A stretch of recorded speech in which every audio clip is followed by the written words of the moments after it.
இந்த வேதாரண்யை பொறுத்தளவுக்கு 3 ஆணை பிறப்பித்தார்கள். அதில் 20 கோடி ரூபாய்க்கு ஒரு ஆணையம், மற்றொன்று 4.40 கோடிக்கு ஒரு ஆணையம், இன்னொரு 9 கோடி ரூபாய்க்கு ஒரு ஆணையம், 3 ஆணையங்கள் வெளியிட்டிருக்கிறார்கள்.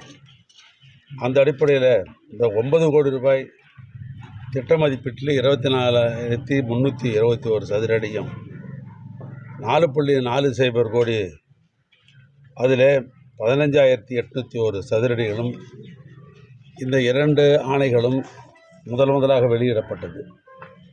அந்த ஆணையத்தை பொறுத்தளவுக்கு ஏற்கனவே அவசர சிகிச்சை பிரிவு, அவசர சிகிச்சை அரங்கம், அறுவை சிகிச்சை அரங்கம், மருத்துவ சிகிச்சை வார்டுகள் என்று 94 படுக்கைகள் கொண்ட ஒரு மருத்துவமனை கட்டுவதென்றும், இன்னொன்று 4.40 கோடியில் 64 படுக்கை கொண்ட ஒரு கட்டடத்தை கட்டுவதென்றும், அதில் எலும்பியல், தீக்காய சிகிச்சை பிரிவு, தீவிர சிகிச்சை பிரிவு, அறுவை சிகிச்சை அரங்கு பிரிவுகள், காப்பீடு வார்டுகள் என்று லிப்ட் வசதியோடு அதை செய்வதென்று முடிவு செய்யப்பட்டு அந்த பணிகள் சிறப்பாக நடைபெற்று கொண்டிருக்கிறது. அது இந்த மார்ச் மாதம் முடிவதற்குள் அந்த பணி முழுமையாக முடிந்து மக்கள் பயன்பாட்டுக்கு அதை கொண்டு வருவதற்கு வேண்டிய பணிகள் ஏற்பாடு செய்திருக்கிறோம்.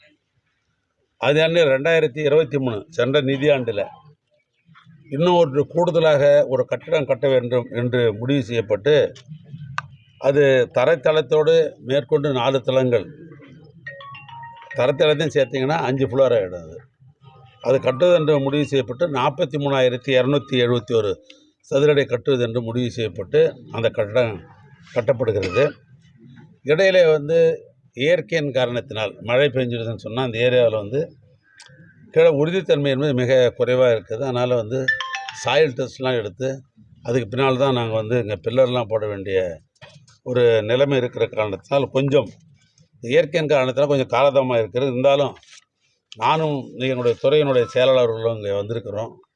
அது வேகப்படுத்துவதற்காகத்தான் நாங்கள் வந்திருக்கிறோம். அந்த கட்டடம் வேகமாக வேலை செய்து பயன்பாட்டுக்கு கொண்டு வர வேண்டும் என்ற அடிப்படையில் தான்.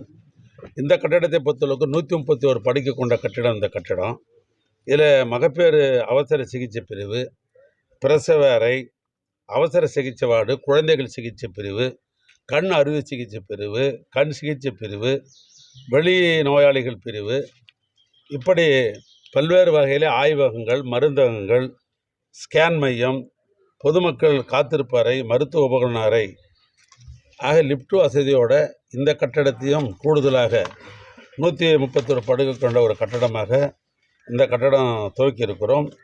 இது என்னுடைய திட்ட மதிப்பீடு என்று எடுத்துக்கொண்டோம் என்று சொன்னால் 20 கோடி ரூபாய் திட்ட மதிப்பீடு. ஆக இந்த ஆண்டு முடிவதற்குள் இந்த கட்டடத்தையும் கட்டி மக்களுடைய பயன்பாட்டிற்கு கொண்டு வர வேண்டும் என்று தான் அரசினுடைய திட்டம். அந்த வகையில் தான் இது கொஞ்சம் காலதாமதமாக ஆகிறது என்ற அடிப்படையில் தான் மாண்புமிகு முதலமைச்சர் அவர்கள் என்னையும் நம்முடைய துறையினுடைய செயலரை அனுப்பி அதை பார்க்க சொன்னார். இப்போ நான் ஒப்பந்ததாரரை கூட்டு அழைத்து பேசினேன். எங்களுடைய தலைமை பொறியாளர்களும் என்னோடு வந்திருக்கிறார்கள். அவர்கள் விரைந்து இந்த காலதாமதத்தை இரவு நேரத்தில் இன்னொரு ஷிஃப்ட் வைத்து அதை நாங்கள் சீக்கிரம் செய்து முடிக்கிறோம் என்று சொல்லியிருப்பார்கள். நான் வந்த இடத்துல இவெல்லாம் தரமாக கட்டப்பட்டிருக்கிறதா என்று வைத்திருக்கிற லேபில் டெஸ்ட்லாம் நடந்துக்குதான்னு பார்த்தேன்.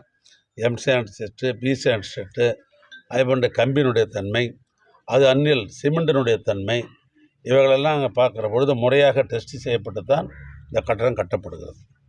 போதுமா?